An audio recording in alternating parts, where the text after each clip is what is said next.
जय हिंद दोस्तों, स्वागत है आपका आपके अपने YouTube channel the study ocean पर। दोस्तों, उत्तर प्रदेश सीरीज में आज हम लोग उत्तर प्रदेश के जो प्रशासनिक संरचना है, यानी उत्तर प्रदेश में जितनी भी प्रशासनिक संरचना है, इसके अलावा जितनी भी उत्तर प्रदेश में प्रमुख नियुक्तियां हैं, इन सब के बारे में आज की क्लास में हम लोग देखने वाले हैं। तो बहुत ही इंपॉर्टेंट क्लास होने वाला है दोस्तों। आज की क्लास में हम लोग उत्तर प्रदेश की जो प्रशासनिक संरचना है, यानी उत्तर प्रदेश का जो पॉलिटी का पार्ट है ना, इसके बारे में हम लोग देखेंगे। उत्तर प्रदेश में जो न्यायालय है, इसके बारे में हम लोग देखने वाले हैं। और उत्तर प्रदेश की जो नियुक्तियां हुई हैं तब और अब, इसके बारे में देखेंगे। और जो एक आध फैक्ट जो जेल से संबंधित होते हैं, आपको पता है 7 केंद्रीय न्यायालय हैं, तो न्यायालयों से भी ये जो कारागार है, कारागारों से भी संबंधित क्वेश्चन कभी कभार पूछ लिए जाते हैं। जैसे महिला जो कारागार है ये कहां पर है, इस तरीके का क्वेश्चन भी पूछ लिया जाता है। तो ऐसे क्वेश्चन को भी हम लोग डिस्कस करेंगे, ठीक है। तो चलिए स्टार्ट करते हैं। सबसे पहले तो उत्तर प्रदेश की जो प्रशासनिक संरचना है, इसके बारे में। उत्तर प्रदेश की प्रशासनिक संरचना को हम लोग देखने वाले हैं। तो राष्ट्रीय राजधानी क्षेत्र NCR में शामिल होने वाले जो ये हैं, इनके बारे में मैं आपको थोड़ा सा बताता हूं। देखिए, ये हमारा उत्तर प्रदेश है, प्यारा सा राज्य है उत्तर प्रदेश। और इसमें यहां पर आपको पता होगा कि ये दिल्ली है, ठीक है। अगर मैं पहले आपको मैपिंग में बताया हूं, ठीक है, कि यहां पर ये दिल्ली है, ठीक है। दिल्ली उत्तर प्रदेश का पड़ोसी एक केंद्र शासित प्रदेश है, और एक ही केंद्र शासित प्रदेश के साथ बॉर्डर भी लगता है यूपी का, और वो कौन है? दिल्ली। लेकिन ध्यान रखना, जो दिल्ली है ना भैया, यहां पर है, मैं यहां पे लिख रहा हूं, जो दिल्ली है, ये जो दिल्ली है ना, ये दिल्ली तो भैया है, लेकिन जो राष्ट्रीय राजधानी क्षेत्र है, ये दिल्ली समेत दिल्ली के आसपास के कई एरिया को भी घेरता है, मतलब बहुत सारे एरिया को भी घेरता है। सर जी समझ में नहीं आया भैया। जो दिल्ली है, ये आपको पता है, दिल्ली तो एक केंद्र शासित प्रदेश है, लेकिन दिल्ली जो जितना बड़ा है ना, इसके आसपास के बहुत बड़े एरिया को भी राजधानी क्षेत्र घोषित किया गया है। मतलब जो उत्तर प्रदेश का कुछ ऐसा क्षेत्र भी होगा जो दिल्ली की राजधानी क्षेत्र में जाता है वो यूपी का ही पार्ट, लेकिन वो राजधानी क्षेत्र में जाता है। ऐसे ही राजस्थान, ऐसे ही हरियाणा, इनके भी एरिया जो होंगे वो राजधानी क्षेत्र में जाते हैं, ठीक है। तो पूरे भारत में कुल लगभग 23-24 ऐसे जिले हैं जो यहां पर राजधानी क्षेत्र में जाते हैं। तो ध्यान रखना, उत्तर प्रदेश के कितने हैं, ये आपके लिए इंपॉर्टेंट होगा। तो भैया उत्तर प्रदेश के ना, ध्यान रखना, आपसे पूछा जाता है उत्तर प्रदेश के कुल ऐसे कितने डिस्ट्रिक्ट हैं जो केंद्र शासित प्रदेश के पार्ट हैं, यानी कि राजधानी क्षेत्र के पार्ट हैं। तो आपसे पूछा जाएगा दिल्ली NCR, क्या पूछा जाएगा आपके एग्जाम में?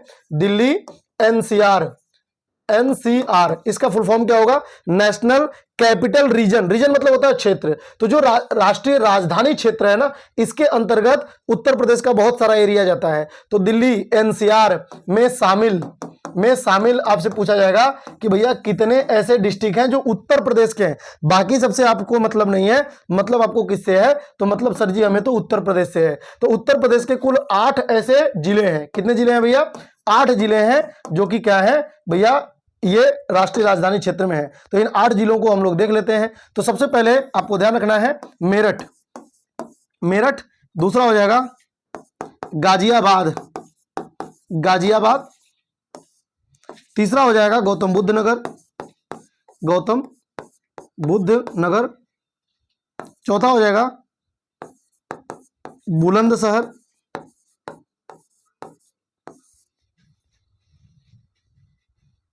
पांचवा हो जाएगा हापुड़, छठा हो जाएगा बागपत, मुजफ्फरनगर, और 8वां हो जाएगा शामली, ठीक है, शामली।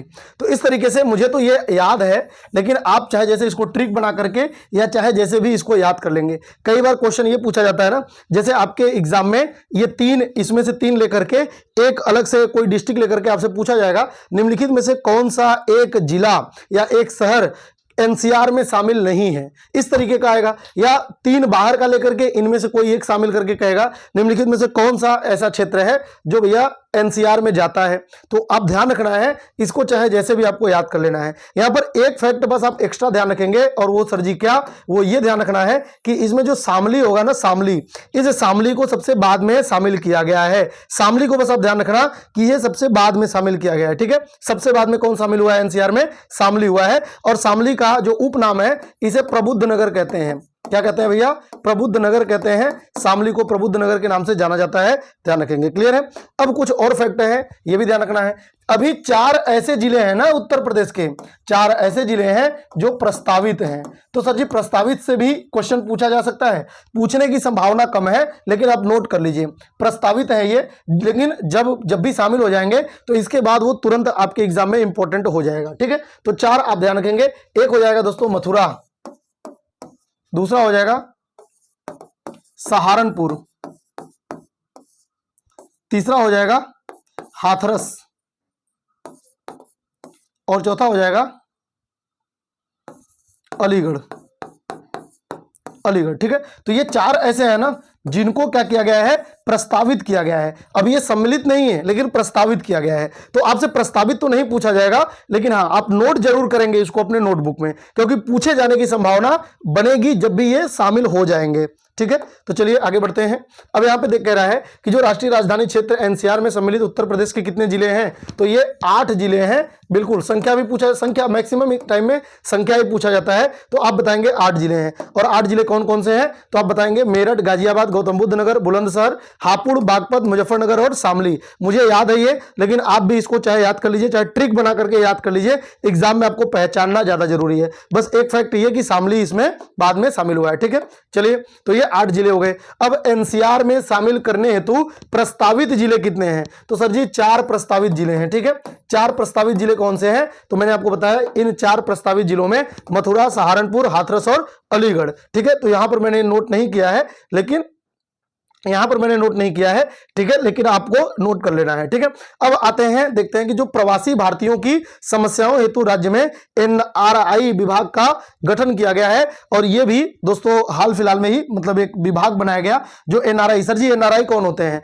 उत्तर प्रदेश के वे निवासी जो कहीं बाहर जाकर के कमाते हैं, विदेश जाकर के कमाते हैं, तो उन्हें एनआरआई कहते हैं। जैसे कि आपको पता है बहुत सारे ऐसे लोग होते हैं जो कि खाड़ी के देशों में जाते हैं, और वहां पे जैसे तेल वगैरह की फैक्ट्रियां हैं, है ना, जो खदान वगैरह होते हैं, उनमें वहां वो जॉब करते हैं। वैसे लेबर ग्रुप में ही ज्यादा जाते हैं। आपको पता है उत्तर प्रदेश और बिहार का जो क्षेत्र है, मैं 100% नहीं बता रहा हूं, लेकिन मैक्सिमम जो जाते हैं वो लेबर ग्रुप में जाते हैं, है ना, क्योंकि जो हिंदी पट्टी वाला एरिया है, ये जनसंख्या बहुत ज्यादा है, बेरोजगारी चरम पर है, गरीबी बहुत ज्यादा है, जिसकी वजह से लोग बड़ी संख्या में बाहर निकल जाते हैं। तो ऐसे लोग जो उत्तर प्रदेश से बाहर गए हुए हैं, उनके अधिकारों के और उनकी प्रॉब्लम्स को सॉल्व करने के लिए उत्तर प्रदेश में एक विभाग बनाया गया, एनआरआई विभाग। और इसकी स्थापना कब हुई थी, तो 18 जुलाई 2014 को ये बनाया गया। और ये ईयर इंपॉर्टेंट है, ये एग्जाम में कई बार पूछा गया है, और ये हमेशा पूछे जाने की संभावना बरकरार रहेगी। तो 18 जुलाई 2014 को ये बनाया गया एनआरआई विभाग।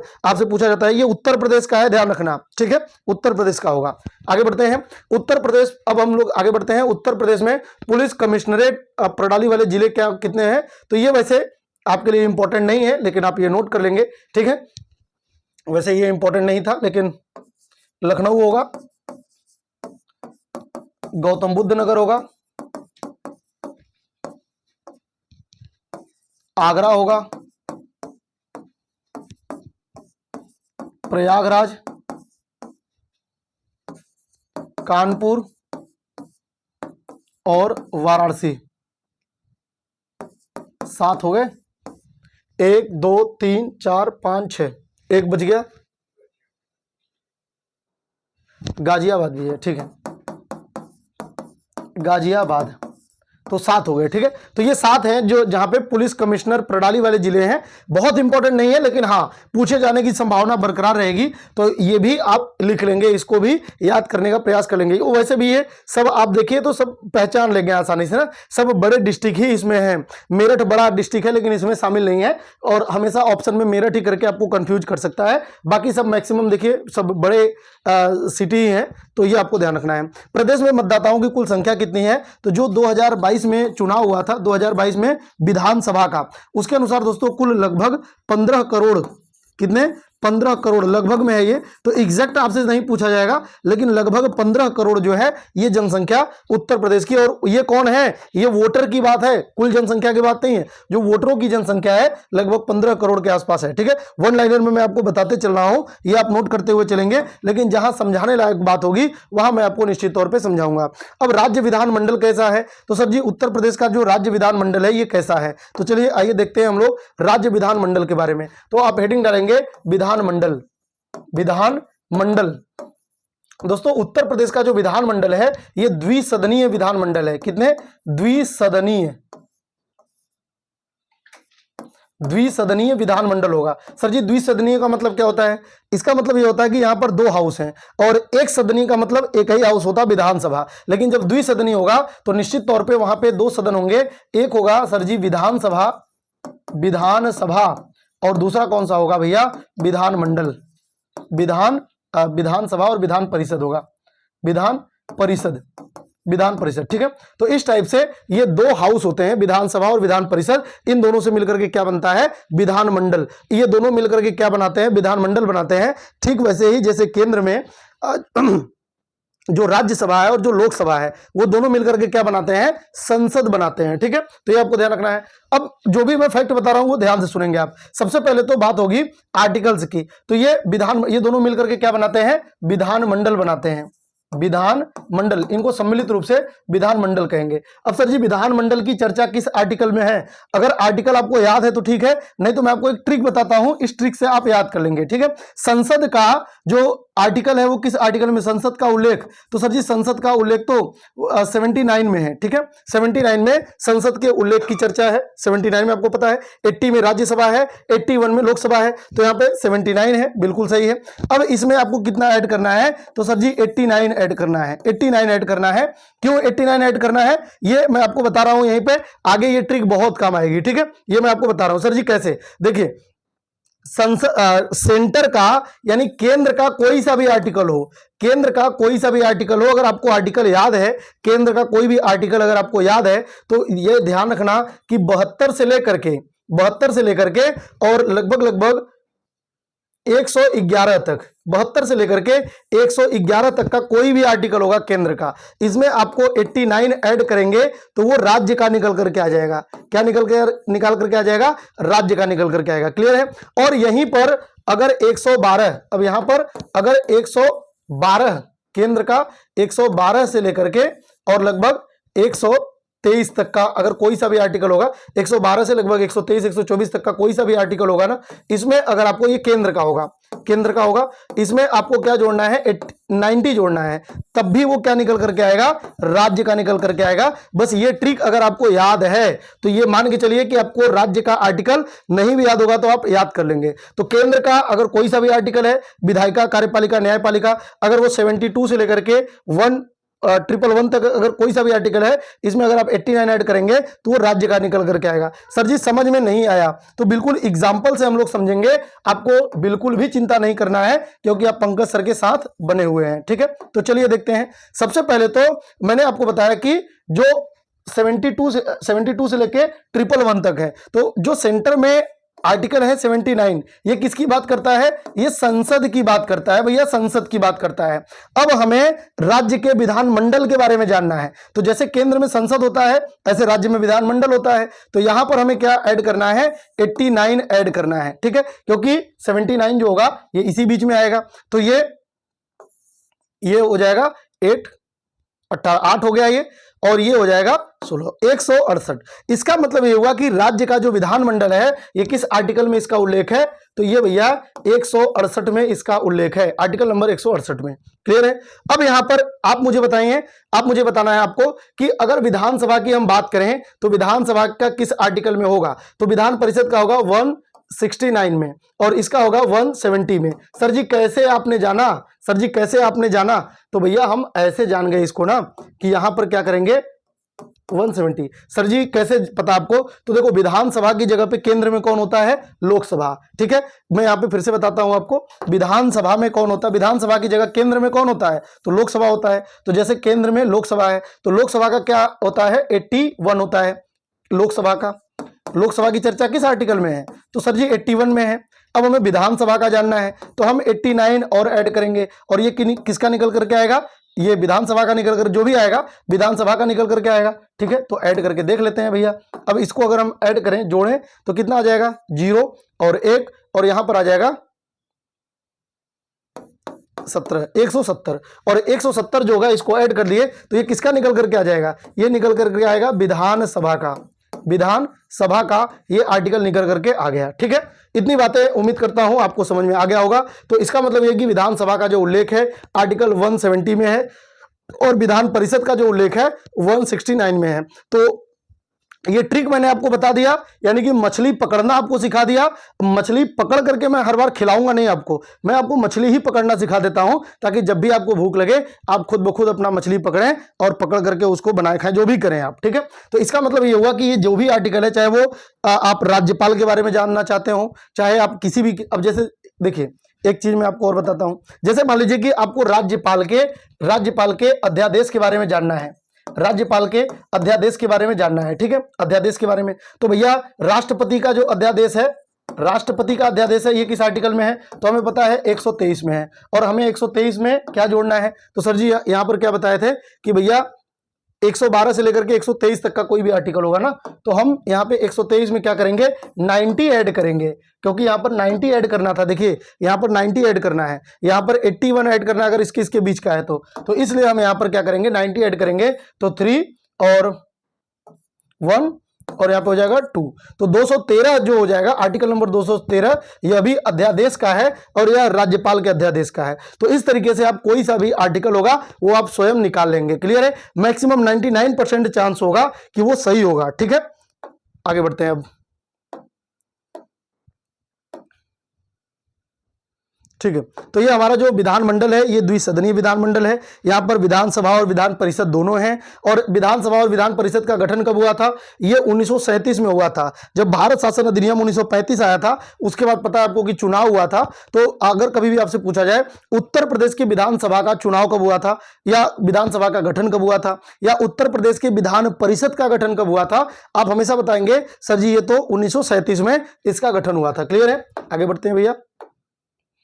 राज्य विधानसभा का प्रथम गठन कब हुआ था, तो जैसे ही विधानसभा का गठन बताएगा आप बताएंगे सर जी ये तो हो जाएगा 1937 में, 1937 में। ठीक है, जुलाई 1937 में इसका गठन हो जाएगा। सर जी आर्टिकल बता दीजिए, तो आर्टिकल 170 हो जाएगा, ये राज्य विधानसभा का गठन हो जाएगा। ठीक है, और 1967 तक विधानसभा सदस्यों की कुल संख्या कितनी थी उत्तर प्रदेश में वैसे ये बहुत इंपॉर्टेंट नहीं है, 1967 तक विधानसभा की जो संख्या थी ये दोस्तों होगी 431 थी, 431। ठीक है, 431 प्लस 1 था। अब यहां पर एक चीज आपको ध्यान रखना है, ये बहुत इंपॉर्टेंट नहीं है ना, उत्तर प्रदेश विधानसभा की सीटों की संख्या 1967 तक ये 431 थी, बल्कि इसको बस आपको लिख लेना है, नहीं भी लिखेंगे तो चलेगा। लेकिन अब जो बता रहा हूं वो बहुत इंपॉर्टेंट है। आपसे पूछा जाएगा उत्तर प्रदेश की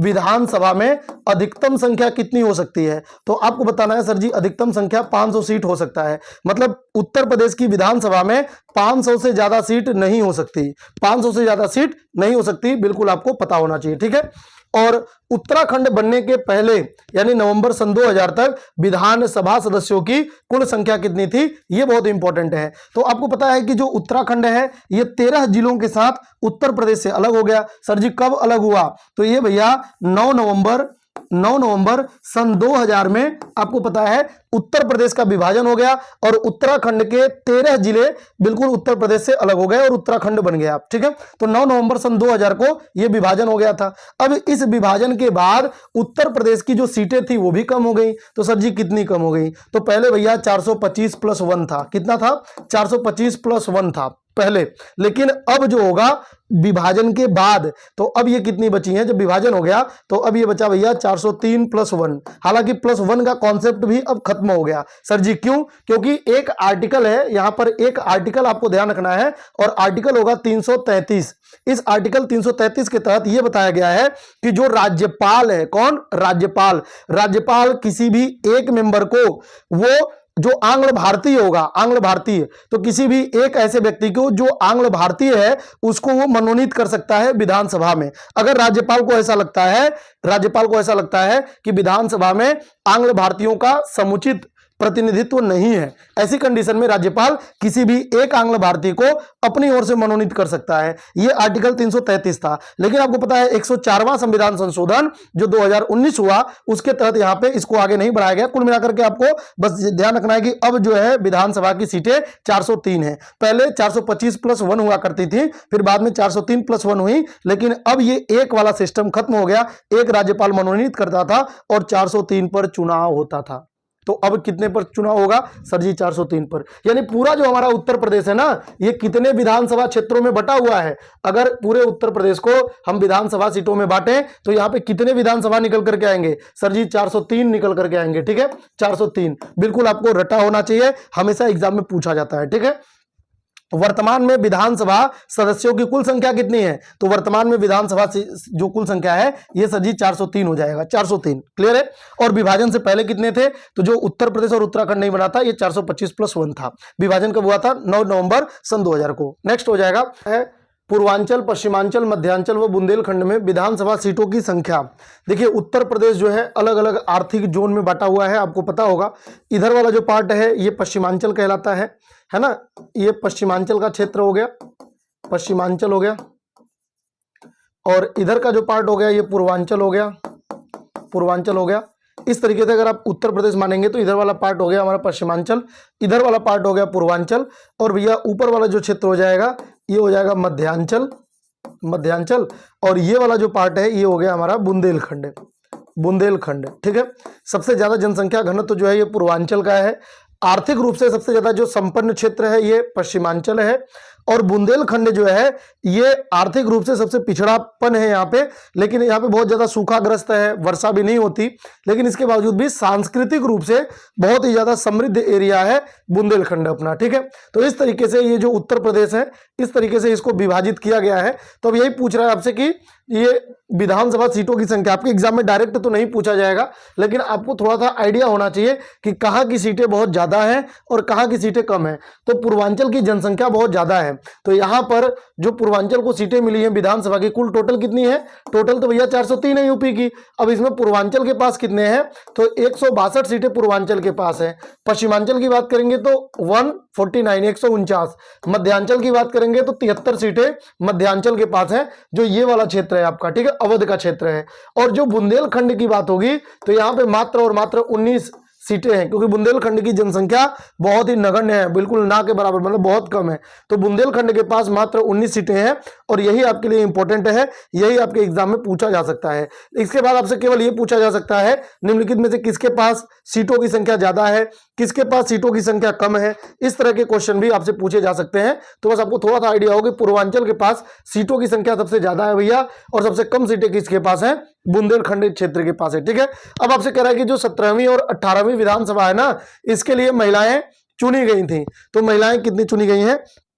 आपको पता है 106वां संविधान संशोधन हुआ, जिसमें 106वां संविधान संशोधन हुआ, और इसमें क्या किया गया कि जो लोकसभा है और जो विधानसभा है इन दोनों के लिए 1/3 महिलाओं का जो रिजर्वेशन है, आरक्षण है, ये निर्धारित किया गया। ठीक है, तो ये आपको ध्यान रखना है, महिलाओं के लिए लोकसभा और विधानसभा में सीटों का आरक्षण कितना है? 1/3 है। आपने पॉलिटी में पढ़ा होगा। ठीक है, लेकिन अभी ये लागू नहीं है, यानी अभी जब भी चुनाव, अभी तक जब से चुनाव हुआ है, इसके बाद भी कई जगहों पे चुनाव हुआ है, अभी ये लागू नहीं हुआ है कि कहीं पर भैया उत्तर प्रदेश में चुनाव हो और बाद में पता चले कि 1/3 महिलाएं सीटों पर चुनाव लड़ेंगी, ऐसा नहीं हुआ है। तो महिलाएं अभी अपने अपने सीटों पर चुनाव लड़ करके जाती हैं, आरक्षित सीटों पर नहीं। यानी कि कुछ ऐसी सीटें हो जाएंगी जब भैया आरक्षण लागू हो जाएगा ना। तो ये हमारा उत्तर प्रदेश है, तो इसमें कुल 403 विधानसभा क्षेत्र है, तो कुछ ऐसी सीटें हो जाएंगी जो आरक्षित हो जाएगी। और ये सीटें जैसे मान लीजिए ये हो गया, ये हो गया, ये हो गया, तो यहां से केवल और केवल महिलाएं लड़ेंगी, ऐसा करके। अब इसमें सवाल ये है कि क्या महिलाएं जो विधानसभा में हैं ये अभी रिजर्वेशन लागू है? तो अभी लागू नहीं है, ये अभी लागू होने में भैया समय है। अब आपको बताना है कि जो 17वीं और 18वीं विधानसभा है इसमें उत्तर प्रदेश में महिलाएं कितनी चुनी गई थी। तो आपको ध्यान रखना है कि अभी हमारे पास जो विधानसभा है भैया ये 18वीं विधानसभा चल रहा है। कौन सा विधानसभा है?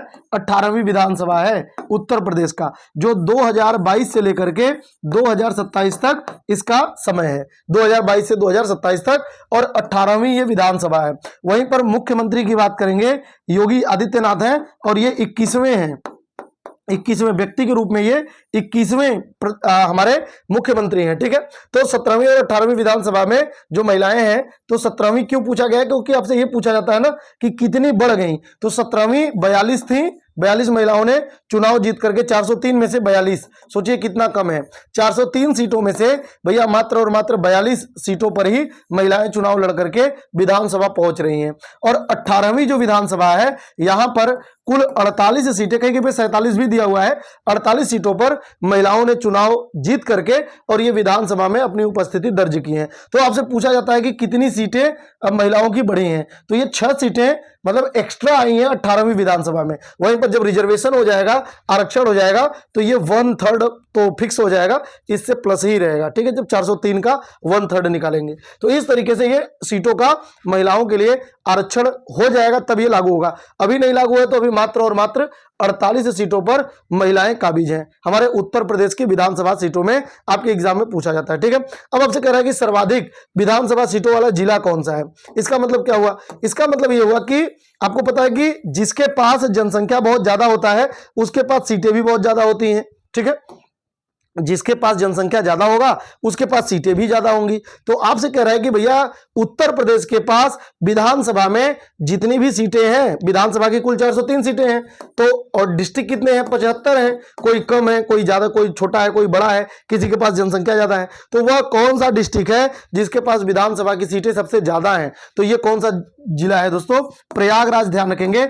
और प्रयागराज के पास कुल 12 विधानसभा सीटें हैं। कितनी हैं? 12। तो बहुत इंपॉर्टेंट है, आपके एग्जाम में पूछा जाएगा कि विधानसभा की सबसे ज्यादा सीटें किसके पास हैं, आप बताएंगे प्रयागराज। और सबसे कम विधानसभा की सीटें किसके पास हैं? तो सबसे कम विधानसभा की सीटें हैं, एक तो है भैया श्रावस्ती, दूसरा है महोबा और चित्रकूट। ये छोटे छोटे हैं भी, इनके पास जनसंख्या भी कम है। तो श्रावस्ती, महोबा और चित्रकूट जो हैं, इनके पास मात्र और मात्र 2-2 सीटें हैं, सबके पास 2-2 सीटें हैं विधानसभा की। तो पूरे जिले में मात्र 2 विधानसभा की सीटें हैं। वहीं पर प्रयागराज में सोचिए कि इतनी ज्यादा जनसंख्या है, यहाँ पे 12 विधानसभा की सीटें निर्धारित की गई हैं। क्लियर है? अब यहाँ पर एक चीज आपको ध्यान रखना है, और ध्यान क्या रखना है कि आपसे ये पूछा जाएगा ना, जैसे ऐसे नहीं पूछा जाता, इसमें इन तीनों में से कोई एक नाम दे करके और 3 अन्य नाम दे करके आपसे कहेगा निम्नलिखित में से किस जिला की विधानसभा सीटें सबसे कम हैं। तो इन तीनों में से कोई एक ही होगा। और प्रयागराज का नाम देकर के हमेशा पूछता है सबसे ज्यादा विधानसभा की सीटें किसके पास हैं। तो इस तरीके से आपको ये याद करना है। कैसे याद करेंगे?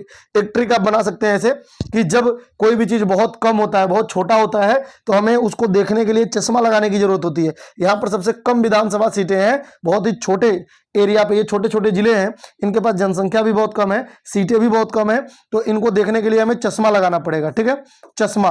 तो चश्मा से आप याद कर सकते हैं, च से चित्रकूट, स से श्रावस्ती और मा से महोबा। इस तरीके से आप इसको याद कर सकते हैं, लेकिन ये याद करना थोड़ा सा जरूरी है, आने वाले एग्जाम में ये पूछा जाएगा आपसे। क्लियर है? चलिए आगे बढ़ते हैं भैया।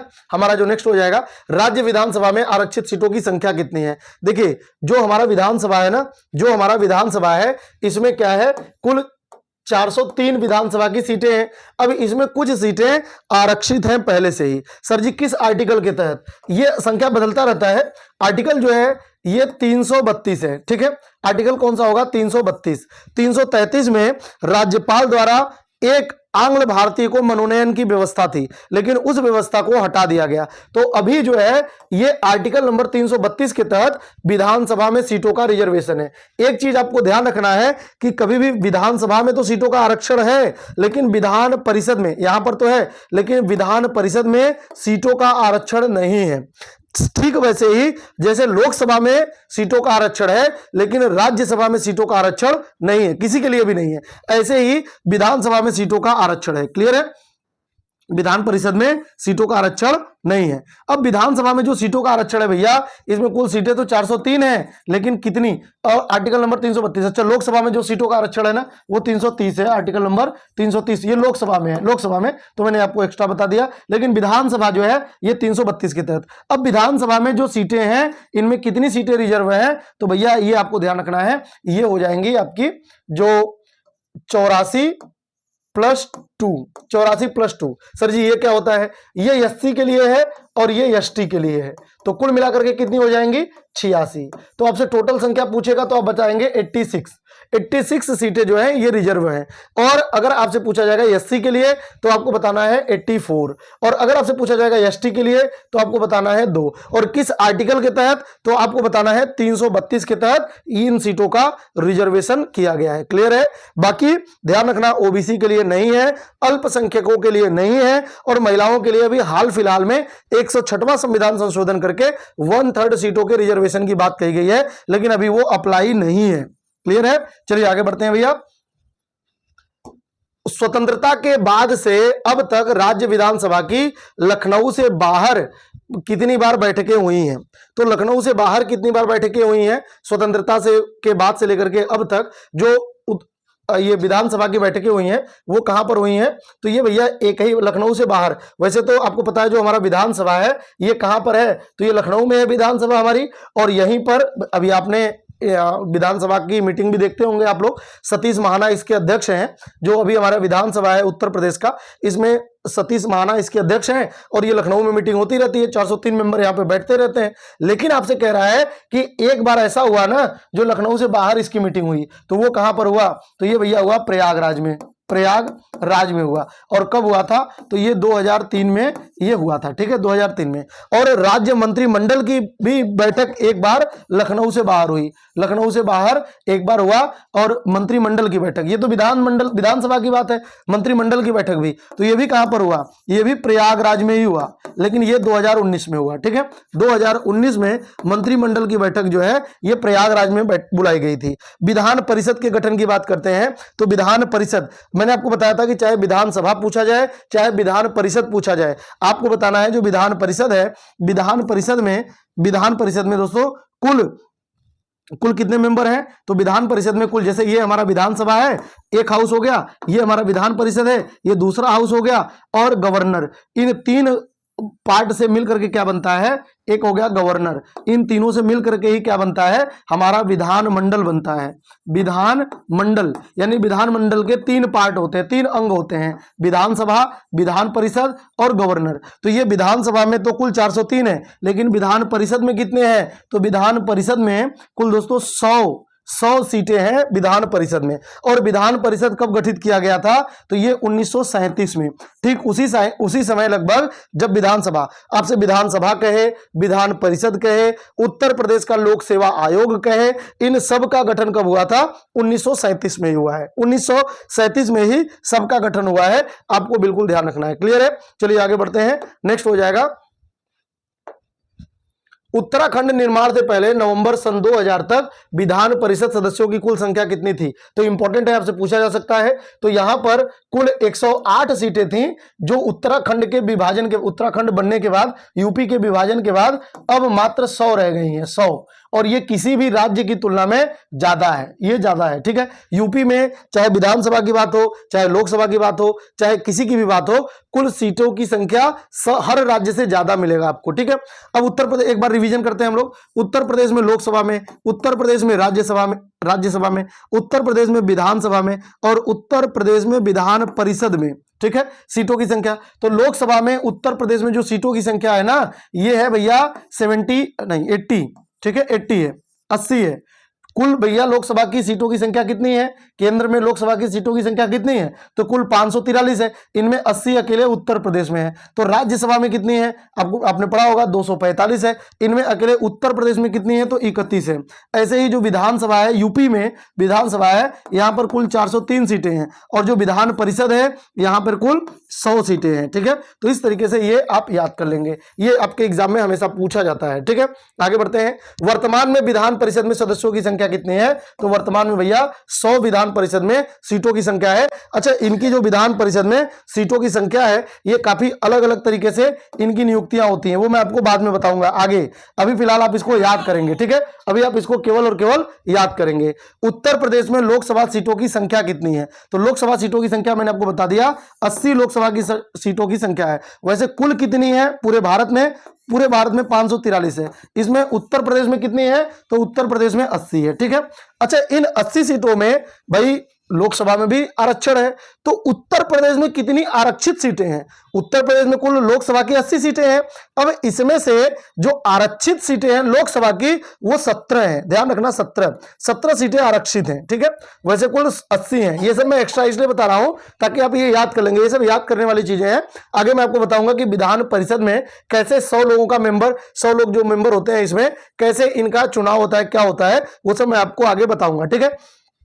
उत्तर प्रदेश में एससी और एसटी के लिए आरक्षित लोकसभा सीटों की संख्या कितनी है? तो यहां पर ये पूछा हुआ है। तो एससी के लिए लोकसभा में कुल कितने हैं? 80 हैं। अब इसमें एससी के लिए भैया कितनी सीटें आरक्षित हैं? तो 17 सीटें आरक्षित हैं एससी के लिए। और सर जी एसटी के लिए एक भी सीट आरक्षित नहीं है। लोकसभा के लिए एक भी सीट आरक्षित नहीं है। तो एससी के लिए बताएंगे 17 और एसटी के लिए बताएंगे 0। एसटी के लिए 0, ठीक है? और वहीं पर विधानसभा की बात होगी, ये लोकसभा की बात है, वहीं पर विधानसभा की बात होगी तो एससी के लिए है 84 और एसटी के लिए है 2, ठीक है? तो वो विधानसभा में है, आपको कंफ्यूज नहीं होना है। आगे बढ़ते हैं। जो ये आरक्षण है ना, लोकसभा में आरक्षण है, ये आर्टिकल 330 के तहत होता है, आर्टिकल 330 के तहत है। और जो विधानसभा में आरक्षण है वह 332 के तहत होता है। चलिए आगे बढ़ते हैं। मतदाताओं की संख्या की दृष्टि से सबसे बड़ा संसदीय क्षेत्र कौन सा है? यूपी का सबसे बड़ा संसदीय क्षेत्र, अच्छा न केवल यूपी का, पूरे देश का सबसे बड़ा संसदीय क्षेत्र है ये गाजियाबाद, ठीक है? नहीं, पूरे देश का नहीं है, यूपी का ही है। पूरे देश का तो चांदनी चौक हो जाएगा जिसमें जनसंख्या बहुत ही ज्यादा है। तो यहां पर सबसे ज्यादा जनसंख्या की दृष्टि से, अच्छा जनसंख्या की दृष्टि से पूरे भारत का सबसे बड़ा संसदीय क्षेत्र चांदनी चौक है। यूपी का जनसंख्या की दृष्टि से सबसे ज्यादा जो बड़ा एरिया है जिसमें बहुत ही ज्यादा जनसंख्या है गाजियाबाद। और वैसे भी पूरे यूपी में सबसे ज्यादा जनसंख्या घनत्व किस जिले का है? तो गाजियाबाद का ही है, गाजियाबाद। अगर कभी आपसे पूछा जाए उत्तर प्रदेश में कुल जिले 75 हैं, इनमें से किस जिले की जनसंख्या घनत्व सबसे ज्यादा है? तो आपको बताना है गाजियाबाद की जनसंख्या सबसे ज्यादा है और दूसरे नंबर पे बनारस आता है। यहां पर पॉपुलेशन बहुत नजदीक है, बहुत ही भीड़ भाड़ वाला जिला है ये गाजियाबाद। और जितने भी कुल पूरा भारत है ये, इस पूरे भारत में भैया यूपी भी आता है और इसमें बहुत सारे क्या है लोकसभा की सीटें हैं। और इसमें यूपी में कितनी लोकसभा की सीटें हैं? तो सर जी 80 हैं, 80 सीटें हैं, 80 सीटें हैं। अब इनमें कुछ सीटें आरक्षित हैं, ठीक है? ये कह रहा है कि पूरे भारत में जितनी लोकसभा की सीटें हैं ना, इनमें जो यूपी में है 80, इनमें कौन सा जनसंख्या के दृष्टिकोण से सबसे ज्यादा है, किस लोकसभा में सबसे ज्यादा है? तो आपको बताना है गाजियाबाद। मतदाताओं की संख्या की दृष्टि से देश का सबसे बड़ा विधानसभा क्षेत्र, अब ये देखिए विधानसभा कह रहा है, ये लोकसभा पूछा था, ये संसदीय क्षेत्र पूछा था लोकसभा का, और यहां पर अब आपसे विधानसभा पूछ रहा है। जब विधानसभा पूछा जाएगा तो आपको बताना है साहिबाबाद। और ये जो साहिबाबाद है ये उत्तर प्रदेश का तो है, ये इतनी जनसंख्या किसी भी राज्य के विधानसभा में नहीं है, मतलब विधानसभा में इतनी जनसंख्या किसी भी राज्य में नहीं है। तो यानी साहिबाबाद के पास सबसे ज्यादा जनसंख्या है। और ये साहिबाबाद कहां पे है? तो ये गाजियाबाद का ही है, ठीक है? ये गाजियाबाद का ही एक विधानसभा क्षेत्र है, यहां पर जनसंख्या सबसे ज्यादा है, ठीक है? उत्तर प्रदेश में राज्यसभा की सीटों की संख्या कितनी है? 31 है। और कुल पूरे भारत में कितनी है? पूरे भारत में है 245। और इनमें से जो 31 है ये कहां पे है? ये हमारे उत्तर प्रदेश में है। क्लियर है? प्रथम बार राष्ट्रपति शासन यूपी में कब लगा था? तो उत्तर प्रदेश में जो पहली बार राष्ट्रपति शासन लगा ये 1968, आप याद रखेंगे 25 फरवरी 1968 से लेकर के 25 फरवरी 1969 तक है। आपके लिए केवल और केवल ईयर इंपॉर्टेंट है, तो आप याद रखेंगे 1968 से लेकर के 1969 तक, ठीक है? 25 फरवरी 1968 से लेकर के 25 फरवरी 1969 तक लगा था, लेकिन आप केवल ईयर याद रखेंगे 1968 से 69 तक। ये पहली बार राष्ट्रपति शासन लगा है। और सबसे ज्यादा राष्ट्रपति शासन भी कहां पे लगा है? उत्तर प्रदेश में लगा है 10 बार। अब तो मणिपुर हो गया, मणिपुर में 11 बार हो गया, लेकिन अभी भी आप उत्तर प्रदेश को ध्यान रखेंगे, उत्तर प्रदेश में 10 बार राष्ट्रपति शासन लगा है। और सबसे लास्ट जो राष्ट्रपति शासन लगा ना, यहाँ पे जो सबसे लास्ट राष्ट्रपति शासन लगा, ये लगा भैया 2002 में। ठीक है, 2002 में सबसे लास्ट बार उत्तर प्रदेश में राष्ट्रपति शासन लगा है। किस आर्टिकल के तहत राष्ट्रपति शासन लगता है? तो आर्टिकल नंबर 356 के तहत राष्ट्रपति शासन लगाया जाता है। और उत्तर प्रदेश में कुल 10 बार राष्ट्रपति शासन लगा। उत्तर प्रदेश में जो आखिरी बार राष्ट्रपति शासन लगा, ये 2002 में लगा है। ठीक है, तो अब तक कुल राष्ट्रपति शासन कितनी बार लगा है? सर जी ने बता दिया, 10 बार। निकटतम यानी कि 10वां राष्ट्रपति शासन कब लगा था? सन 2000 में, आप याद 2002 में आप याद रखेंगे। और ये इंपॉर्टेंट है, ये आपसे एग्जाम में पूछा जाएगा। ठीक है, जनगणना के समय छोटे बड़े नगरों की कुल संख्या कितनी थी? 2011 में जब जनगणना हुआ तो उत्तर प्रदेश में कुल छोटे बड़े जो नगर थे, शहर थे, इनकी नगरों की संख्या कितनी है? तो 915 नगरों की संख्या है। नगर कितने हैं? 915। नगर कितने हैं? 915। ठीक है, अब इसमें वैधानिक नगर कितने हैं? तो वैधानिक नगर है 648। ठीक है, 648 है। और कुल कितने हैं? 915 है। ये आप वन लाइनर में लिख करके इसको याद कर लेना। नेक्स्ट हो जाएगा सर्वाधिक व सबसे कम वैधानिक नगर वाले जिले। तो सबसे ज्यादा जो नगर है वो कहां पे है भैया? तो ये बदायूं में है। बदायूं में सबसे ज्यादा नगर है। और कितने हैं? तो ये 23 है। ठीक है, 23। और सबसे कम वैधानिक नगर कहां पे है? तो ये श्रावस्ती में है। श्रावस्ती में। और यहां पर कितने हैं? तो यहां पर 2 है। ठीक है, और श्रावस्ती सबसे अशिक्षित जो जिला है, सबसे कम पढ़ा लिखा जिला है, यह भी श्रावस्ती होगा। और सबसे अधिक ग्रामीण क्षेत्र पूछा जाएगा तो यह भी श्रावस्ती है। श्रावस्ती में लगभग 96% एरिया जो है ये ग्रामीण क्षेत्र है। तो ये ग्रामीण क्षेत्र है श्रावस्ती, और इसीलिए यहां पर नगर सबसे कम है, मात्र 2। और सबसे कम विधानसभा सीटें भी श्रावस्ती में, मैंने आपको बताया था 2 विधानसभा सीटें भी यहां पर हैं। सर्वाधिक जनगणना वाला जिला कौन सा है? सर्वाधिक जनगणना नगर वाला जिला, तो ये भैया वाराणसी है। ठीक है, वाराणसी सर्वाधिक जनगणना नगर वाला जिला है। राज्य में योजनाबद्ध नगर, ये बहुत इंपॉर्टेंट है, आपसे पूछा जा सकता है। तो यहां पर 3 हो जाएंगे। ठीक है, कितने हो जाएंगे? 3 है। सबसे पहला नोएडा याद रखेंगे, नोएडा। नोएडा के बाद ग्रेटर नोएडा बना, ग्रेटर नोएडा। सर जी ये क्या है? नोएडा ये क्या है भैया? तो ये जो व्यवस्थित शहर बसाए जाते हैं उसकी बात हो रही है। और एक है new Kanpur city, new Kanpur city. तो ये 3 ऐसे पूरे यूपी में 3 ऐसे शहर हैं जो बिल्कुल प्लानिंग से इनको बसाया गया है। ठीक है, इनको व्यवस्थित तरीके से पूरा नक्शा वगैरह बना करके एकदम व्यवस्थित तरीके से इनको बसाया गया है। तो ये ध्यान रखेंगे। कैंट बोर्ड कितने हैं? 13 है। ये आपको केवल रटना है। आर्थिक संभाग बहुत इंपॉर्टेंट है, ये बहुत इंपॉर्टेंट है, 5 स्टार वाला क्वेश्चन है। जैसे ये हमारा उत्तर प्रदेश है, इस उत्तर प्रदेश में ये जो है 4 पार्ट में डिवाइड है पूरा उत्तर प्रदेश। 4 आर्थिक क्षेत्र है यहाँ पे। सबसे पूर्वी क्षेत्र जो है यहाँ पे पूर्वांचल याद कर लेंगे। ठीक है, पूर्वांचल। मैंने मैप नहीं बनाया यूपी का, मैं ये मान रहा हूं कि आप लोग समझ पा रहे होंगे, आप कल्पना कर पा रहे होंगे। इधर उत्तर प्रदेश का जो पूर्वी भाग है ये पूर्वांचल हो गया, जो पश्चिमी भाग है ये पश्चिमांचल हो गया। ठीक है, पश्चिमांचल हो गया। और ऊपर का जो क्षेत्र है ये मध्यांचल हो गया, जो अवध का क्षेत्र कहलाता है। और यहां पर जो हो गया ये बुंदेलखंड का क्षेत्र हो गया। ठीक है, बुंदेलखंड का क्षेत्र हो गया इस तरीके से। अब एक बार हम मैप में देख लेते हैं कि किस तरीके से इसको बस बांटा गया है। ठीक है, तो लगभग यहां पर याद कर लेंगे इस तरीके से। ये जो हो जाएगा ये पूर्वांचल हो जाएगा। ये क्या है भैया? तो ये हमारा पूर्वांचल है। ठीक है, ये क्या हो जाएगा? तो ये पूर्वांचल हो जाएगा। पूर्वांचल, ये यूपी का मैप है तो ये पूर्वांचल हो गया। लगभग इतना ये वाला जो पार्ट है पूर्वांचल हो गया। और यहां पर ये वाला जो पार्ट है ये बुंदेलखंड का क्षेत्र हो गया, बुंदेलखंड का क्षेत्र हो गया। ठीक है, और यहां पर ये बहुत ही सूखाग्रस्त एरिया है। जो बुंदेलखंड जाएंगे कभी आप ना, मैं तो गया हूं बुंदेलखंड क्षेत्र में, तो ये बहुत ही सूखाग्रस्त क्षेत्र है। यहाँ पे काली मिट्टी और लाल मिट्टी बहुत ही बड़े पैमाने पे पाई जाती है ना। बहुत ही सूखाग्रस्त क्षेत्र है, जनसंख्या बहुत ही कम होती है यहाँ पे बुंदेलखंड क्षेत्र में। ठीक है, और यहाँ पे ये पूर्वांचल है जो कि बहुत ही ज्यादा जनसंख्या घनत्व यहाँ पे बहुत ही ज्यादा है ना। इसके बाद यहां पर जो क्षेत्र है ये वाला एरिया है, ये भैया हो जाएगा पश्चिमांचल। ये बहुत ही समृद्ध क्षेत्र है, बहुत ही पश्चिमांचल बहुत ही ज्यादा समृद्ध क्षेत्र है। इधर खेती बाड़ी बहुत ही ज्यादा होती है, बहुत ही ज्यादा जो गन्ना की खेती है, जो गेहूं की खेती है, हरित क्रांति का प्रभाव यहां पर सबसे ज्यादा पड़ा। और ये जो पार्ट हो गया ये हो गया आपका मध्यांचल या अवध का क्षेत्र, मध्यांचल या अवध का क्षेत्र हो गया। तो ठीक है, ये आपको ध्यान रखना है, एक बार आइडिया आपको मिल जाना चाहिए। ठीक है, आगे बढ़ते हैं भैया।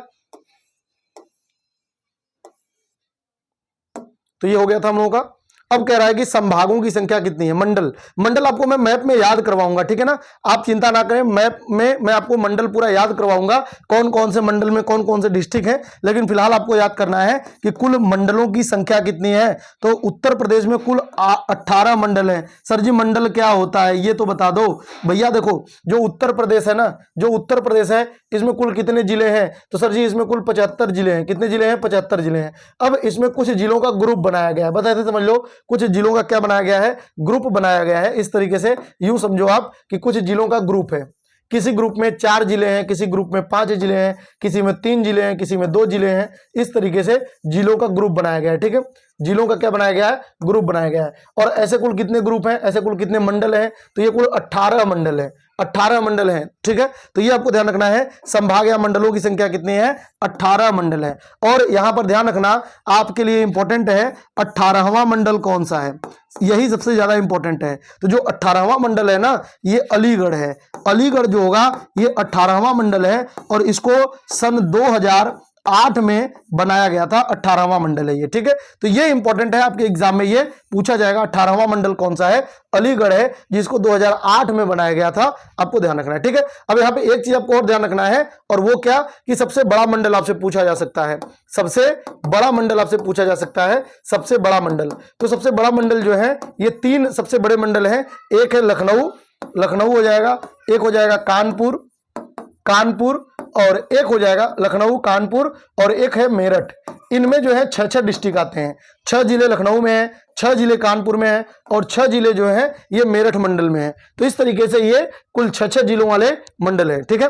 अयोध्या और गाजियाबाद, जो अयोध्या है और जो ये है मुरादाबाद है, इनके पास 5-5 जिले हैं। मैं आपको पूरा याद करवा दूंगा, ठीक है, मैप में बिल्कुल मैं आपको याद करवाऊंगा।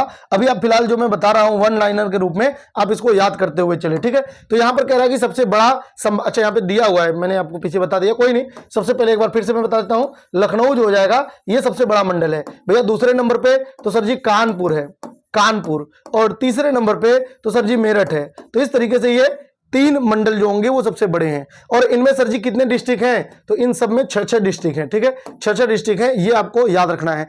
उत्तर प्रदेश में जिलों की संख्या कितनी है? तो 75, 75 जिले हैं, ये आपको याद रखना है। तहसीलों की संख्या मोस्ट इंपॉर्टेंट है लगातार, और आने वाले एग्जाम में जैसे लेखपाल वगैरह में ये मोस्ट इंपॉर्टेंट क्वेश्चन बनता है। उत्तर प्रदेश में जो तहसीलों की संख्या है ये 351 है, ठीक है, 351 है, 351 आपको ध्यान रखना है, ये तहसीलों की संख्या है। बहुत इंपॉर्टेंट है, 5 स्टार वाला क्वेश्चन है, आपको बिल्कुल याद रखना है, ठीक है। आगे बढ़ते हैं। अब नगर निकाय या नगर निगम कितने हैं? तो सर जी नगर निगम क्या होते हैं? नगर निगम होते हैं जिनके पास जनसंख्या बहुत ज्यादा होती है, उनके पास कुछ क्राइटेरिया होता है ना, एक तरीके से जिनके पास जनसंख्या बहुत ज्यादा है, जिनके पास शहरीकरण बहुत ज्यादा है। मैं आपको बताऊंगा ये सब नगर निगम में पढ़ाऊंगा, जब स्थानीय स्वशासन पढ़ाऊंगा तो वहां पर डिटेल में पढ़ाऊंगा। फिलहाल के लिए आपको समझना है कि कुल 17 नगर निगम है। कितने नगर निगम है उत्तर प्रदेश में? 17 नगर निगम है, 17 नगर निगम है, ये आपको ध्यान रखना है। और इन 17 नगर निगमों में जो सबसे लेटेस्ट है ये आपके लिए है, और ये कौन सा है? शाहजहांपुर। जो शाहजहांपुर है, शाहजहांपुर, ये कौन सा है? तो ये भैया 17वां मंडल है, ठीक है, 17वां मंडल होगा। बस ये अभी आप याद कर लेंगे, ठीक है, इसको आपको क्या करना है? याद कर लेना है। आगे बढ़ते हैं। अब न्यायालयों की चर्चा कर लेते हैं। उत्तर प्रदेश में कुछ न्यायालय हैं, जैसे न्यायिक अनुसंधान एवं प्रशिक्षण केंद्र। जो न्यायिक अनुसंधान एवं प्रशिक्षण केंद्र है ये कहां पे है? ये लखनऊ में है। कहां पर स्थित होगा? लखनऊ में। इसको 1986 में स्थापित किया गया था। इंपॉर्टेंट है ये। उच्च न्यायालय, बहुत इंपॉर्टेंट 5 स्टार वाला क्वेश्चन है। जो उत्तर प्रदेश में हाई कोर्ट है ना, ये कहां पे है? तो सर जी ये इलाहाबाद हाई कोर्ट है, ठीक है, इलाहाबाद हाई कोर्ट है, ठीक है, इलाहाबाद हाई कोर्ट है, हाई कोर्ट है, ठीक है, इलाहाबाद हाई कोर्ट है, इलाहाबाद में है ये।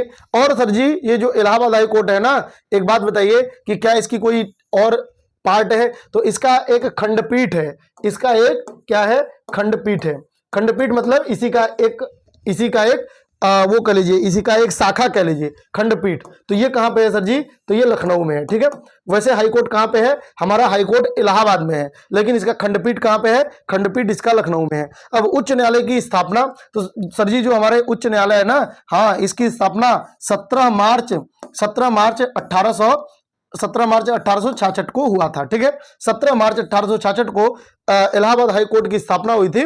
ये आपको ध्यान रखना है। ये जो इलाहाबाद हाई कोर्ट है भैया, इसकी संख्या, अधिकतम संख्या आपसे पूछा जाएगा, तो अधिकतम संख्या जो हो जाएगा ये आपको ध्यान रखना है 160। ठीक है, अधिकतम संख्या इसमें कितनी हो सकती है? 160 संख्या हो सकती है। अच्छा, पहले जो जज थे वो कौन थे? जो पहले जज थे वो वाल्टर मोर्गन थे। तो उच्च न्यायालय में न्यायाधीशों की स्वीकृत संख्या कितनी हो जाएगी? 160 आपको ध्यान रखना है। ये भी कई बार पूछा, अरे आर्टिकल क्यों लिख रहा हूं, संख्या, और ये भी कई बार एग्जाम में पूछा गया है, नंबर आपसे पूछा जाता है। तो इलाहाबाद हाई कोर्ट में अधिकतम 160 संख्या हो सकती है। राज्य में उपभोक्ता संरक्षण आयोगों की, अच्छा जो पहले हाई कोर्ट के जज थे वो कौन थे? तो वो जो पहले इलाहाबाद हाई कोर्ट के जज थे वो वाल्टर मोर्गन थे। कौन होगा? Walter Morgan. और आप कमेंट करके बताएंगे कि वर्तमान में इलाहाबाद हाई कोर्ट के चीफ जस्टिस कौन है। ठीक है, ये आप कमेंट करके बताएंगे। राज्य में उपभोक्ता संरक्षण आयोगों की स्वीकृत संख्या कितनी है? राज्य में जो उपभोक्ता संरक्षण आयोग है ना सर जी, ये क्या होता है भैया? देखो हर जो राज्य है ना, इनके पास, जो राज्य होते हैं इनके पास क्या है, आयोग ये कितने बना सकते हैं? जो उपभोक्ता, जैसे जो कस्टमर होते हैं, अगर उनके साथ कुछ गलत होता है, उनके साथ दुकानदार अगर कुछ छल करते हैं, महंगा बेचते हैं या उनके साथ धोखाधड़ी करते हैं, तो इसलिए उन उपभोक्ताओं को न्याय मिले, उनके अधिकारों की बात हो, ये आयोग इनकी जांच करता है, देखरेख करता है इस तरीके से। तो राज्य में उपभोक्ता संरक्षण जो आयोग है, इनकी स्वीकृत संख्या कितनी है? ये कितने हो सकते हैं? तो ये 5 हैं। ठीक है, स्वीकृत संख्या कितने हैं? 5 हैं, ये आपको ध्यान रखना है। आगे बढ़ते हैं। राज्य में सीबीआई कोर्ट कितने हैं? राज्य में सीबीआई कोर्ट 6 हैं। और लखनऊ में कितने हैं भैया? लखनऊ में हो जाएंगे 4। और गाजियाबाद में कितने हैं? तो गाजियाबाद में है 2। ठीक है, गाजियाबाद में 2 हैं और लखनऊ में कितने हैं? 4 हैं, और कुल मिलाकर के 6 हैं। पारिवारिक मामलों हेतु पारिवारिक न्यायालय बहुत इंपॉर्टेंट है, 5 स्टार वाला क्वेश्चन होगा। पारिवारिक मामलों हेतु पारिवारिक न्यायालयों की जो शुरुआत है, ये पारिवारिक न्यायालयों का मतलब ये होता है ना कि जैसे अगर मियां बीवी हैं, उनके बीच में वैवाहिक संबंध अच्छा नहीं है, उनके मध्य टकराव है, तो उनके संबंधों को एक तरीके से बैलेंस करने के लिए, और अगर नहीं ठीक हो रहा है तो किसी भी तरीके से, मतलब उनके बीच जो संधि समझौता होता है उनको मैनेज करने के लिए पारिवारिक मामलों हेतु पारिवारिक न्यायालय बनाया गया। और ये बनाया गया 1984 में, और ये इंपॉर्टेंट है, आपसे पूछा भी गया है, आगे भी पूछा जाएगा, बहुत इंपॉर्टेंट है। 1984 में इसकी शुरुआत हुई थी। ठीक है, आगे बढ़ते हैं। उत्तर प्रदेश में श्रम न्यायालय कितने हैं? तो श्रम न्यायालयों की संख्या है 20। यूपी में श्रम न्यायालयों की संख्या कितनी हो जाएगी? 20 हो जाएगी। अब नियुक्तियां देख लेते हैं।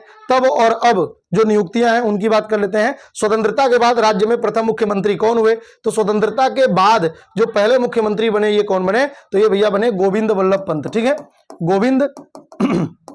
गोविंद वल्लभ पंत बने ये। ठीक है, गोविंद वल्लभ पंत जो थे ये पहले मुख्यमंत्री थे। अच्छा, जो गोविंद वल्लभ पंत थे वो आजादी के भी पहले थे। इनका कार्यकाल एक तो 1937 से लेकर के जो पहली बार चुनाव हुआ था, जब विधानसभा गठित हुआ था, तो पहली बार जब अंग्रेजों के समय में चुनाव हुआ था तो 1937 में। लेकिन आपको पता है वैसे तो 8 राज्यों में सरकार बनी थी, मिलीजुली सरकार बनी थी जो कांग्रेस थी, तो इनमें यूपी में भी बनी थी। 1937 में ये मुख्यमंत्री बने, लेकिन 1939 में आपको पता है सभी सरकारों ने इस्तीफा दे दिया था, तो इन्होंने भी इस्तीफा दे दिया। इसके बाद 1946 से लेकर के और 1954 तक ये क्या थे? तो ये मुख्यमंत्री बने रहे थे। ठीक है, जो गोविंद वल्लभ पंत है, तो इनका कार्यकाल 1946 से लेकर के 1954 तक है। कुछ मुख्यमंत्रियों का कार्यकाल मैं बता देता हूं, वो आपको याद कर लेना है। तो यहां पे गोविंद वल्लभ पंत हो गए। इनके बाद संपूर्णानंद हुए। ठीक है, दूसरे नंबर पे कौन हुए? संपूर्णानंद।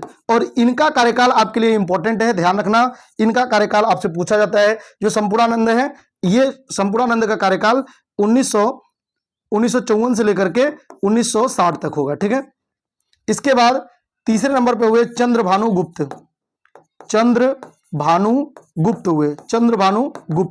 और जो चंद्रभानु गुप्त हैं, इनका कार्यकाल 1960 से लेकर के 1963 तक हुआ। और जो चौथे नंबर पे हुए, वो हुए नहीं, वो हुई। और कौन है? तो ये सुचेता कृपलानी। और ये बहुत इंपॉर्टेंट है, कृपलानी। ये न केवल यूपी की बल्कि पूरे भारत की पहली महिला मुख्यमंत्री बनी, और इनका कार्यकाल 1963 से लेकर के 1967 तक होगा। और ये 4 कार्यकाल आपको याद रखना पड़ेगा। ठीक है, इनमें जो सुचेता कृपलानी का कार्यकाल है ये बहुत इंपॉर्टेंट है, और जो गोविंद वल्लभ पंत हैं इनका कार्यकाल इंपॉर्टेंट है। गोविंद वल्लभ पंत का कार्यकाल 46 से लेकर के 54 तक, और सुचेता कृपलानी का कार्यकाल 1963 से लेकर के 1967 तक। इनका कार्यकाल मोस्ट इंपॉर्टेंट है। ठीक है, पूछा जाएगा जो सुचेता कृपलानी है ये कब से कब तक मुख्यमंत्री बनी, क्योंकि आपको पता है ये पहली महिला मुख्यमंत्री मुख्यमंत्री बनी, न केवल यूपी की, पूरे भारत की। तो स्वतंत्रता के बाद राज्य के प्रथम मुख्यमंत्री कौन हुए? गोविंद बल्लभ पंत हुए, ठीक है। और राज्य के प्रथम उप मुख्यमंत्री कौन हुए? तो चौधरी नारायण सिंह हुए, चौधरी नारायण सिंह, ठीक है। तो ये इंपॉर्टेंट नहीं है, लेकिन आप जानते रहेंगे तो ज्यादा बेटर है। नेक्स्ट हो जाएगा राज्य एवं देश की प्रथम महिला मुख्यमंत्री। तो राज्य एवं पूरे देश की, तो ये सर जी कौन हुई? तो सर जी ने बता दिया, सुचेता कृपलानी। कृपलानी, ये जेबी कृपलानी की पत्नी थी, सुचेता कृपलानी, ठीक है। और इनका कार्यकाल 1963 से लेकर के 1967 तक का इनका कार्यकाल है। बहुत इंपॉर्टेंट है, ध्यान रखना है। राज्य में अब तक महिला मुख्यमंत्री कितनी हुई? तो अब तक कुल 2 महिला मुख्यमंत्री हुई हैं। कितनी? 2 महिला मुख्यमंत्री हुई। पहली जो महिला मुख्यमंत्री हुई ये तो यही हुई, मैंने आपको बता दिया। पहली बार सुचेता कृपलानी मुख्यमंत्री बनी थी, महिला मुख्यमंत्री हैं, कृपलानी बनी। लेकिन इसके बाद जो दूसरी महिला मुख्यमंत्री बनी ना, तो ये तो फर्स्ट हो गई, और जो सेकंड हुई, जो दूसरी, वो कौन हुई? तो सुश्री मायावती, ठीक है। सुश्री मायावती जो है, मायावती, ये दूसरी महिला मुख्यमंत्री हैं। तो उत्तर प्रदेश में कुल 2 महिला मुख्यमंत्री बनी थी। वर्तमान में मुख्यमंत्री जो कौन है? योगी आदित्यनाथ। और ये कौन से मुख्यमंत्री हैं? तो ये 21वें मुख्यमंत्री हैं, आपको ध्यान रखना है। व्यक्ति के रूप में ये 21वें मुख्यमंत्री हैं। और जो विधानसभा चल रहा है वो कौन सा चल रहा है? तो विधानसभा 18वां चल रहा है, और ये मुख्यमंत्री हैं 21वें नंबर पे। लगातार सर्वाधिक समय तक पद पर रहने वाले सीएम कौन है? तो ये भी योगी आदित्यनाथ हैं, ठीक है। योगी आदित्यनाथ हैं। इतना लंबा लगातार, आदित्यनाथ, इतना लंबा लगातार कोई भी मुख्यमंत्री अपने पद पर नहीं रहा है। योगी आदित्यनाथ सबसे लंबे समय तक मुख्यमंत्री रह चुके हैं। सबसे कम उम्र के मुख्यमंत्री, तो ये अखिलेश यादव हैं, ठीक है। अखिलेश यादव, अखिलेश यादव सबसे कम उम्र के क्या हैं? तो भैया सबसे कम उम्र के मुख्यमंत्री हैं। स्वतंत्रता के बाद सर्वाधिक बार मुख्यमंत्री कौन बना? स्वतंत्रता के बाद, मतलब आजादी के बाद सबसे ज्यादा बार मुख्यमंत्री कौन बना? तो सबसे ज्यादा बार मुख्यमंत्री सुश्री मायावती बनी है। 4 बार ये सुश्री मायावती। और ये कितनी बार बनी है? तो भैया ये 4 बार मुख्यमंत्री बन चुकी हैं, ठीक है। और उत्तर प्रदेश के मुख्यमंत्री व देश के प्रधानमंत्री, यानी आपको ऐसे मुख्यमंत्री का नाम बताना है जो बाद में प्रधानमंत्री भी बने। तो एक तो भैया है बीपी सिंह, ठीक है। बीपी सिंह है, विश्वनाथ प्रताप सिंह, विश्वनाथ प्रताप सिंह। और इन्होंने ही क्या किया था? जो ओबीसी आरक्षण है 27%, इन्होंने ही लागू किया था। तो ये है विश्वनाथ प्रताप सिंह। और दूसरे हैं चौधरी चरण सिंह, चौधरी चरण सिंह, विश्वनाथ प्रताप सिंह और चौधरी चरण सिंह, ठीक है। किसान नेता कहलाते हैं चौधरी चरण सिंह। और ये दोनों जो प्रधानमंत्री हैं, ये 2 प्रधानमंत्री हैं। ये दोनों प्रधानमंत्री पहले सीएम भी रह चुके हैं यूपी के। तो ये सीएम से बाद में क्या बनते हैं? पीएम बनते हैं, ठीक है। सीएम से पीएम बनते हैं ये विश्वनाथ प्रताप सिंह और चौधरी चरण सिंह। अब राज्य की प्रथम राज्यपाल कौन हुई? तो राज्य की प्रथम राज्यपाल भैया सरोजिनी नायडू हुई। कौन है? सरोजिनी नायडू। सरोजिनी नायडू हैं, आपको बिल्कुल ध्यान रखना है। और इनका कार्यकाल, तो ये सर जी 15 अगस्त 1947 से लेकर के 15 अगस्त 1947 से लेकर के 2 मार्च 1949 तक। सर जी 2 मार्च 1949 को क्यों? क्योंकि 2 मार्च को ही इनकी मृत्यु हो गई थी। तो 2 मार्च 1949 तक ये अपने पद पर बनी रही थी। 15 अगस्त 1947 से लेकर के 2 मार्च 1949 तक ये उत्तर प्रदेश के गवर्नर के रूप में पदभार संभाला था, ठीक है। आगे बढ़ते हैं। हमारा जो अगला फैक्ट हो जाएगा, राज्य एवं देश की प्रथम महिला राज्यपाल कौन है? तो राज्य एवं देश की प्रथम महिला राज्यपाल, तो सर जी बता दिए हैं, ये तो भैया सरोजिनी नायडू हैं, सरोजिनी नायडू। और ये वही सरोजिनी नायडू हैं जिनको क्या कहा जाता है? भारत का कोकिला कहते हैं, भारत की कोकिला सरोजिनी नायडू को कहते हैं। और आपको ध्यान रखना है, ये पूरे भारत की भी पहली महिला गवर्नर है। सर्वाधिक बार राज्यपाल कौन रहा है? तो सबसे ज्यादा बार राज्यपाल, वैसे ऐसे क्वेश्चन तो पूछा नहीं जाता, लेकिन आपको थोड़ा सा जानकारी रहे तो ज्यादा बेटर है। एक तो है भैया बनवारी लाल जोशी, ठीक है, बनवारी लाल जोशी, तो बीएल जोशी बोलते हैं, बीएल जोशी, बनवारी लाल जोशी, ठीक है। अभी इनके पहले जो है बनवारी लाल जोशी ही राज्यपाल थे। तो बनवारी लाल जोशी जो है ये सबसे लंबे समय तक राज्यपाल के रूप में रहे हैं, इनको आपको याद कर लेना है। वर्तमान राज्यपाल कौन है? आनंदीबेन पटेल, आनंदीबेन पटेल, आनंदीबेन पटेल। ये आपको पता है सेकंड कार्यकाल ये पूरा कर रही हैं अभी। और ये जो है वर्तमान में राज्यपाल हैं उत्तर प्रदेश के। इनके पहले बनवारी लाल जोशी ही यहाँ के राज्यपाल हुआ करते थे उत्तर प्रदेश के। स्वतंत्रता के बाद प्रथम विधान परिषद सभापति। अब बात हो रही है विधान परिषद की, और विधान परिषद जो है इसमें कुल सीटों की संख्या कितनी है? 100। और इसमें जो पहले अध्यक्ष हुए स्वतंत्रता के बाद प्रथम विधान परिषद के सभापति। तो ये उस समय जो सभापति हुए उनका नाम क्या था? तो उनका नाम था चंद्रभाल, चंद्रभाल थे, ठीक है, चंद्रभाल। लेकिन वर्तमान में अगर पूछा जाएगा आपसे तो ये कुंवर जो मानवेंद्र है, कुंवर मानवेंद्र, ठीक है, कुंवर मानवेंद्र सिंह है। विधान परिषद के वर्तमान सभापति कुंवर मानवेंद्र हैं, कुंवर मानवेंद्र सिंह, ठीक है। तो ये वर्तमान में विधान परिषद के सभापति हैं। और विधानसभा के अध्यक्ष कौन है? तो विधानसभा के जो अध्यक्ष हैं वो है सतीश महाना। स्वतंत्रता के बाद प्रथम विधानसभा के अध्यक्ष, स्वतंत्रता के बाद विधानसभा के प्रथम अध्यक्ष कौन है? अब यहां पर आपको ध्यान रखना है कि विधानसभा के अध्यक्ष बहुत सारे किताबों में गलत लिखा हुआ है। यहां पे स्वतंत्रता के बाद विधानसभा के जो अध्यक्ष बताया गया है गोविंद वल्लभ, नहीं, इनको जो पुरुषोत्तम दास टंडन है उनको बताया गया, जबकि वो गलत है। इसमें जो हो जाएंगे ये हो जाएंगे भैया स्वतंत्रता के बाद प्रथम विधानसभा के अध्यक्ष,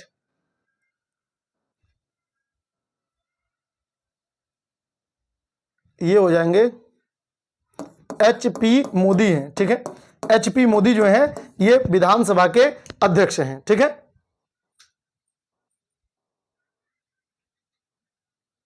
नहीं, HP मोदी नहीं है। स्वतंत्रता के बाद प्रथम विधानसभा के अध्यक्ष कौन हुए?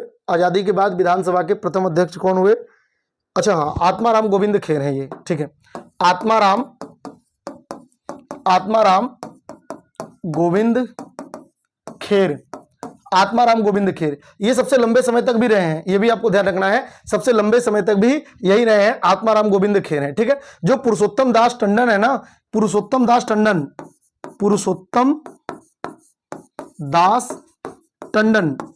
टंडन ये भैया बहुत बहुत पहले से थे ये, ठीक है, पुरुषोत्तम दास टंडन। तो ये लगभग 1937 से ही ये कंटिन्यू थे। तो आजादी के बाद तक ये कुछ रहते हैं, लेकिन जब हमारा विधानसभा पहली बार 1952 में जब पहली बार विधानसभा गठित हुआ तो उसके बाद आत्माराम गोविंद खेर हुए, ठीक है। 1952 में आत्माराम गोविंद खेर हुए, इसको सुधार लेंगे। 1952 में आत्माराम, जब विधानसभा का गठन हुआ ना, विधानसभा का जब गठन हुआ तो आत्माराम गोविंद खेर, पहली बार विधानसभा का गठन कब हुआ था? 1952 में। तो 1952 में विधानसभा का अध्यक्ष जो बने थे आत्माराम गोविंद खेर बने थे, और पुरुषोत्तम दास टंडन ये 1937 से ही थे। तो ये आजादी के पहले से ही थे, ठीक है। सर्वाधिक बार विधानसभा के अध्यक्ष कौन बने थे? तो ये भी आत्माराम गोविंद खेर हैं, ठीक है।